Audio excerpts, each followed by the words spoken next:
Ang intense ng mga kaganapan ngayon sa abot kamay na pangarap sapagkat ikakagulat ng sobra ni Eric ang mga sasabihin sa kanya ni Giselle dahil sa hindi siya makapaniwala kung paano nito nalaman ang tungkol kay Justin. Dito nga matapos malaman ni Giselle ang katotohanan tungkol kay Justin dahil nga sa pag-imbestiga ni Kinito sa kanya ay galit na galit niyang kukumprontahin si Eric. Samantala ay ikaiinit naman ang dugo ni Doc Carlos nang malaman niya na kasama ng asawa niyang si Lynette si Doc Robert at pakiramdam nga nito na pinagtataksilan siya ng kanyang asawa.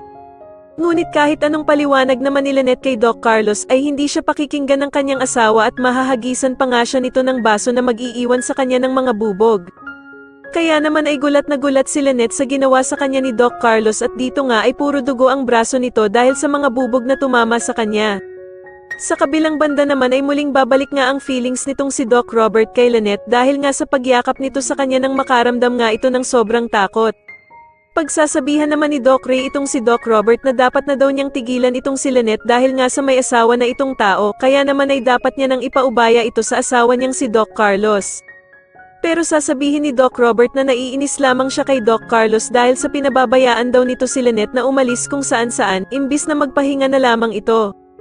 Samantala ay magkakasundo na nga ang mag-amang Eric at Justin para sa pinaplano nilang pagpapabagsak ng Apex at eto nga ay ang pagkuha ni Eric sa loob ni Giselle.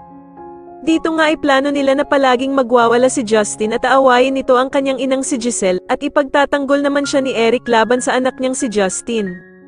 Sa tingin nyo dito na nga kaya tuluyang lumabas ang totoong pagkatao ng anak ni Eric na si Justin, mas lalo na nga talagang nagiging exciting ang mga susunod na kaganapan kaya naman ay mas lalo pa nating abangan ang mas lalong gumigandang abot kamay na pangarap. Maraming salamat po sa inyong panonood at sana po ay masubscribe nyo ako. Maraming salamat po.